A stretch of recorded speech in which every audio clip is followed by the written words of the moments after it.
South ఇండియాలోని అతి తక్కువ ధరలకి రత్నాలను అందించే ఏకైక సంస్థ 6JVR. నమస్తే, నేను Keshav. Welcome to Suman TV. ఆంధ్రప్రదేశ్లో రాజకీయ కక్షలు కళాకారులకు కూడా ఇబ్బందికరంగా మారుతున్నాయా? ఇప్పుడు కొత్తగా అదే చర్చ నడుస్తుంది.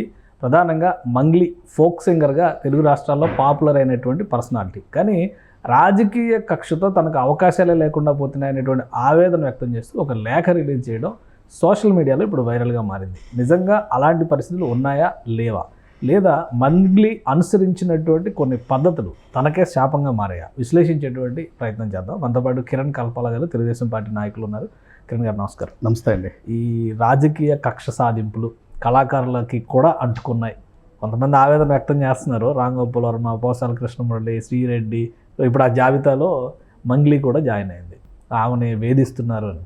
ఇంకోటి ఏంటంటే, ఈ మధ్య మరి కేంద్ర మంత్రి రామ్మోహన్ నాయుడు గారితో కలిసి టెంపుల్ విజిట్కి వెళ్ళింది. దాని మీద కూడా సోషల్ మీడియాలో తెగ నెగిటివ్ టాక్ నడిచింది. ఏంటి, నిజంగా అలాంటి వాతావరణం ఉందా ఏపీలో? నేను మీకు ఒకటే చెప్తానండి. తెలుగుదేశం పార్టీ ఏ రోజున కూడా ఎవరి మీద కక్ష సాధింపు చర్యలు కానీ కక్ష సాధింపు కానీ ఇటువంటి మార్గాలు కానీ అలాంటివి తీసుకోదండి. ఎందుకంటే మొదటి నుండి తెలుగుదేశం పార్టీస్కి ఒక సిద్ధాంతం ఉంది. అన్నగారు పార్టీ పెట్టినప్పుడే నైతిక సిద్ధాంతం. అన్నగారు మరి ఆయన కళాకారుడే కదండి. ఆయన కూడా సినిమా అవకాశాల ద్వారా సక్సెస్ అయ్యి ఒక నాయకుడిగా, మహానాయకుడిగా, కథానాయకుడిగా ఉండి పార్టీలోకి వచ్చారు కదా. అదంతా ఒట్టిమాట అండి. ఇప్పుడు మీరు చెప్పిన లిస్ట్లో పోసాని కృష్ణమురళి కానీ, రామ్ గోపాల్ వర్మ కానీ, అండ్ ఇంకొక పేరు ఏదో చెప్పారు, శ్రీరెడ్డి, వీళ్ళందరూ ఎవరండి? Core YCP and core Jagan party. Okay, అంటే వాళ్ళు ఉండొచ్చు, అంటే వాళ్ళ ప్రొఫెషన్ సినిమా అవకాశాలు, లేదా సినిమాలో ఆర్టిస్టులుగానో, లేదా దర్శకత్వ విభాగాల్లోనో, లేకపోతే సాంగ్స్ దాంట్లో ఉండొచ్చు. కాకపోతే పరిధి దాటితే, ఎవరైనా సరే పరిధి దాటి ప్రవర్తిస్తే కొంతమంది ట్రోలింగ్ కానీ లేదు అంటే కనుక అవకాశాలు దెబ్బతినొచ్చు. ఎందుకంటే ఇప్పుడు రామ్ గోపాల్ వర్మ ఉన్నాడు, పరిధి దాటి, అంటే నీకు జగన్మోహన్ రెడ్డి మీద డైరెక్ట్గా మమకారమో లేకపోతే ఇష్టమో ఏదైనా ఉండొచ్చు. అంతేగాని చంద్రబాబు నాయుడు గారిని ఏ విధంగా ఆయన మీద నెగిటివ్ ఇమేజ్ ప్రచారం చేస్తూ నెగిటివ్ ఇమేజ్తో సినిమాలు తీశాడండి. ప్రజలు చూశారు. అంటే ఇష్టం వేరు, అభిమానం వేరు, అలానే ఏదైతే ప్రొఫెషన్, వృత్తి ధర్మం వేరండి.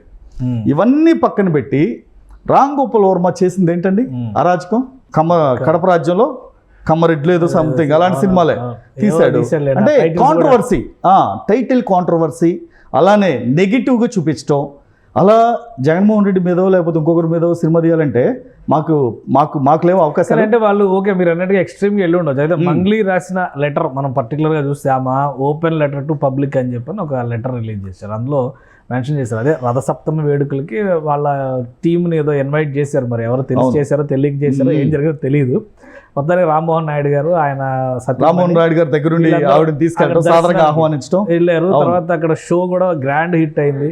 సో ఇవన్నీ రాశారు ఆమె. ఈ ఆధ్యాత్మిక వేడుకల్లో, అరసమిల్లి రథసప్తమి వేడుకల్లో లైవ్ కాన్సర్ట్కి నన్ను ఆహ్వానించినందుకు అదృష్టంగా భావిస్తున్నాను. మ్యూజికల్ ఈవెంట్ అంత పెద్ద సక్సెస్ అయిందో అందరికీ తెలుసు. శ్రీకాకుళం ప్రజలు నాపై చూపిన అభిమానం ఈ జన్మలో మరవలేనిది. కేంద్ర మంత్రి రామ్మోహన్ నాయుడు గారు, స్థానిక ఎమ్మెల్యే గొండు శంకర్ గారు ముఖ్య అతిథులుగా లక్షలాది మంది ముందు నన్ను సత్కరించి నా టీంని నన్ను అభినందించారు. దీనికి రుణపడి ఉంటాను. ఇవన్నీ చెప్పి 2019 ఎన్నికల ముందు కాంగ్రెస్, వైఎస్ఆర్సీపీకి చెందిన కొందరు లీడర్లు సంప్రదిస్తే వాళ్ళ పాటలు పాడాను. ఆ తర్వాత 2 నియోజకవర్గాల్లో క్యాంపెయిన్ కూడా చేశాను. అక్కడి స్థానిక నేతలు వ్యక్తిగతంగా తెలిసిన కారణంగానే ఆ ప్రచారంలో పాల్గొన్నాను. సో వాటిని అడ్డం పెట్టుకొని ఇప్పుడు దారుణంగా ట్రోల్ చేస్తారు. ఇప్పుడు నేను ఒకటి చెప్తానండి, చిన్న ఎగ్జాంపుల్. మొన్న అల్లు అర్జున్ గారు, ఓకే, ఆయన ఏ పార్టీకి సంబంధించిన వ్యక్తి కాదు అని ఆయన ప్రకటించుకున్నాడు. ప్రకటించుకొని ఒక ఎమ్మెల్యే క్యాండిడేట్కి మాత్రం నా పర్సనల్ రిలేషన్ ఉంది కాబట్టి ఎక్కడ చంద్రబాబు నాయుడు గారిని కానీ తెలుగుదేశం పార్టీని కానీ విమర్శించలేదండి. విమర్శించకుండా హుందాగా ఆయన ఏం చేస్తాడంటే, ఫలానా వ్యక్తికి ఓటేయండి అని మాత్రమే అన్నాడు. వైసీపీకి ఓటేయమని చెప్పలా. ఫలానా వ్యక్తి, ఆ వ్యక్తి belongs to YCP, Jaganmohan Reddy. అయినా సరే పద్ధతిగా ప్రచారం చేశాడు. ఓకే, నెక్స్ట్ మహేష్ బాబు గారు ఉన్నారు.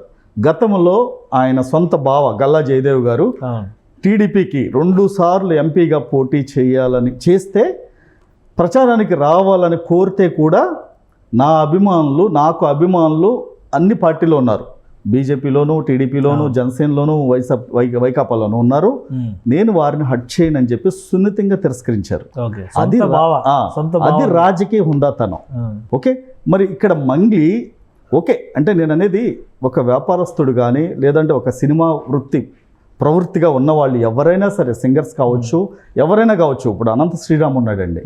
ఇప్పుడు పాటలు రాయమంటే నేను టీడీపీకే రాస్తాను లేదా వైకాపాకే రాస్తాను అంటే ఆటోమేటిక్గా ట్రోల్ చేస్తారు. అంటే మీరు ఏ పార్టీకైనా పనిచేస్తే ఎవరు దానికి అబ్జెక్షన్ లేదండి. ఇప్పుడు ఈయనున్నాడు నల్గొండ గద్దర్, ఓకే, తను చూస్తే నేను ఒక జగన్మోహన్ రెడ్డికే రాస్తాను, ఎందుకంటే తను రాసిన పాటలు జగన్మోహన్ రెడ్డికే సక్సెస్ అయ్యాయి, రేవంత్ రెడ్డికే సక్సెస్ అయ్యాయి, చంద్రబాబు నాయుడికే సక్సెస్ అయ్యాయి, ఓకే, బీఆర్ఎస్ కి రాస్తే అదే సక్సెస్ అయ్యాయి. అంటే ఇక్కడ చూడాల్సింది మనం వాళ్ళ ప్రొఫెషన్ చూడాలి. అంతేగాని ఆ రోజున మంగ్లీ నిజంగా చేసింది పొరపాట లేదా నిజంగా కావాలని చేసిందా లేదా దుర్మార్గంగా మాట్లాడిందా అంటే ఆ వీడియోలు చూస్తే అన్న ఫ్యాన్ పట్టుకుని మీరు ఈ ఫ్యాన్ గుర్తుకు ఓటేయండి అన్నా, జగన్ గుర్తుకు ఓటేయండి అన్నా, ఫ్యాన్ మధ్యలో వేళ్ళు పెడితే ఎగిరిపోతే కూలింగ్ వస్తుందని. అంటే నీకు అంటే నేను అనేది ఏంటంటే వీళ్ళందరికీ రాజకీయ అనుభవం లేకపోవటం వలన ఒక్కసారి స్టేజ్ మీదకి వచ్చేసి ప్రాచుర్యం విశేషమైన ప్రాచుర్యం పొంది అంటే వాళ్ళే అతిగా ఆలోచించుకోవటం వలన ఇలాంటి పరిస్థితులు పునరావృతం అవుతున్నాయండి, ఉత్పన్నం అవుతున్నాయి. ఇప్పుడు వాళ్ళు కనుక ఆ రోజే అంటే ప్రచారం చేయొద్దంటలేదు, జగన్మోహన్ రెడ్డికి పాటలు పాడొద్దంటలేదు, రామ్మోహన్ రెడ్డి గారు శ్రీకాకుళం పిలిస్తే వెళ్ళొద్దంటలేదు. మీ వృత్తి ప్రవృత్తి ఏంటంటే మీ ప్రొఫెషన్ అది. కాబట్టి రేపొద్దున గన్నవరంలో నేను పిలవచ్చు అంటే అక్కడ రాజకీయాలకు సంబంధం లేకుండా మీరు ప్రవర్తిస్తే అది ఇటువంటి ఇబ్బంది ఉండదు. కానీ ఇక్కడ ఆమె అదే చెప్తుంది లెటర్లో, కన్క్లూజన్లో కూడా ఆమె ఏం చెప్పిందంటే చంద్రబాబు నాయుడు గారు నేను ఎక్కడ ఎప్పుడు అనని మాటలని ఆధారాలు లేకుండా వాస్తవాలు తెలియకుండా కొందరు కావాలనే రాజకీయ లబ్ధి. ఇప్పుడు ఏమైనా టార్గెట్ చేస్తే ఏంటి తెలుగుదేశం పార్టీ కానీ కూటమికి కానీ ఏమైనా కలిసి వస్తుందా? అసలు ఆవిడెవరండి? మంగ్లీ ఎవరండి? మంగ్లీ అనుకోకుండా ప్రాచుర్యం పొంది అయితే ఆవిడ దగ్గర టాలెంట్ ఉండొచ్చు, అంత టార్గెట్ చేయాల్సిన అవసరం ఉందా? టార్గెట్ అంటే కేవలం పాటలు పాడిన కారణంగానే టార్గెట్ చేసి, పాటలు పాడినందుకు టార్గెట్ చేయలేదండి. పాటలు పాడినందుకు టార్గెట్ చేయలేదు. జగన్మోహన్ రెడ్డి పార్టీని డైరెక్ట్ గానో ఇండైరెక్ట్ గానో సపోర్ట్ చేసి ప్రచారంలోకి వెళ్ళి తెలుగుదేశం పార్టీ మీద దుమ్మెత్తి పోసింది కాబట్టి టార్గెట్ చేశారు. అంటే ఇప్పుడు శ్రీరెడ్డి ఉందండి, తను ఓకే నువ్వు పేరులో నువ్వు రెడ్డి కాకపోయినా రెడ్డి పెట్టుకున్నావా లేకపోతే జగన్మోహన్ రెడ్డి మీద అభిమానంతో పెట్టుకున్నావు, పెట్టుకో, కాదంటలేదు. ఎవ్వరూ అభిమానాన్ని కాదంటారండి, నీ ఇష్టం, నీ పర్సనల్ వ్యక్తిగతం నీ ఇష్టం. అంతేగాని ఇష్టం వచ్చినట్టు కనుక మాట్లాడితే ఎవరు సహించరు, కార్యకర్తలు కానీ అభిమానులు కానీ ఎవరు సహించరండి. ఎందుకంటే ఇప్పుడు రామ్ చరణ్ గారు ఉన్నారు, రామ్ చరణ్ గారికి పవన్ కళ్యాణ్ గారు అంటే చాలా ఇష్టం, అమితమైన ప్రేమ. అంటే తండ్రి తర్వాత తండ్రి లాంటి వాళ్ళని డైరెక్ట్గానే చెప్పారు. అయినా రామ్ చరణ్ గారు మొన్న బాబాయ్ ఎలక్షన్లో పోటీ చేస్తే 21 నియోజకవర్గాలు జనసేన పోటీ చేస్తే ఆయన ఎందుకు రాలేదండి ప్రచారానికి? ఎందుకంటే వాళ్ళకు ఒక అభిమాన గణం ఉంది. అభిమాన గణం ఒక పార్టీలోనే లేదు. అంటే దీన్ని మనం ఎలా చూడాలంటే ఆ అభిమాన గణాన్ని ఒక పార్టీకి సపోర్ట్ చేసి కొంతమందిని దూరం చేసుకుంటే అది కరెక్ట్ కాదని చెప్పి హుందాగా ప్రవర్తించారండి. అంటే ఈ రోజున మనం చూడాల్సింది ఒక పవన్ కళ్యాణ్ గారు కానీ అల్లు అర్జున్ కానీ మహేష్ బాబు గారు కానీ వీళ్ళు చాలా హుందాగా ప్రవర్తించారు. ఇందాక మీరు చెప్పినట్టు రామ్ గోపాల్ వర్మ కానీ శ్రీరెడ్డి కానీ పోసాని కృష్ణమురళి అసలుకి మైక్ ముందుకు వస్తే ఎలా మాట్లాడతాడండి, ఎంత వల్గర్గా మాట్లాడతాడు. అలాంటి నీచుడు మాట్లాడితే ప్రజలు డెఫినెట్గా ఇంకా ఒక రకంగా చెప్పాలంటే రేపొద్దున అలాంటి వ్యక్తిగత విషయాలు ఏంటంటే ఇలాంటి వాళ్ళని చట్టపరంగా చర్యలు తీసుకోకపోతే ప్రతి ఒక్కడు ఇలానే ఆసరాగా తీసుకుని పోసాని అంటే మంచిని ఎవరు తొందరగా యాక్సెప్ట్ చేయరండి, చెడు త్వరగా బయటకు వెళ్తుంది. ఇలాంటి వాళ్ళ మీద యాక్షన్ తీసుకుంటే రేపొద్దున జగన్మోహన్ రెడ్డి గారి మీద అయినా చంద్రబాబు నాయుడు గారి మీద అయినా అవాకులు చవాకులు పేలకుండా ఉంటాయండి. ఎవరైనా రాజకీయాల్లో హుందాగా ప్రవర్తిస్తే డెఫినెట్గా మనం దాన్ని సపోర్ట్ చేయాలి. అంతేగాని ఆ రోజు అధికారం ఉంది జగనన్న కక్ష సాధింపు లేదండి. మంగ్లీ ఒక సింగర్ అంతే. ఇప్పుడు తను ఏమన్నా ఎమ్మెల్యేగా కంటెస్ట్ చేస్తుందా? లేదు.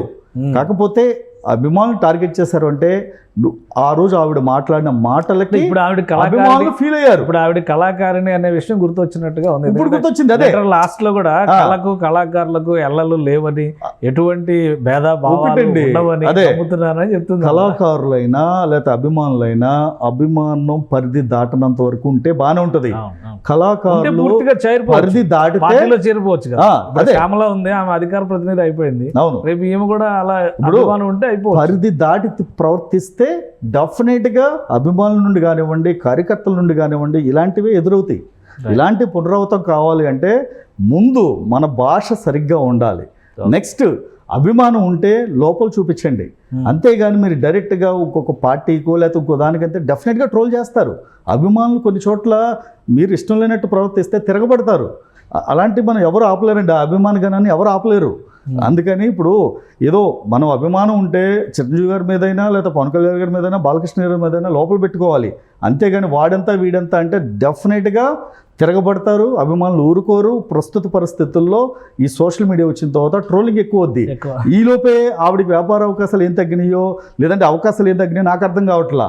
అంటే ఆవిడ చేసిన తప్పుని దిద్దుబాటు చర్యలుగా మరోసారి పునరావృతం కాకుండా నువ్వు జగన్మోహన్ రెడ్డికో లేకపోతే షర్మిల గారికో ఎవరికైనా పాటలు పాడు కాదంట్లా.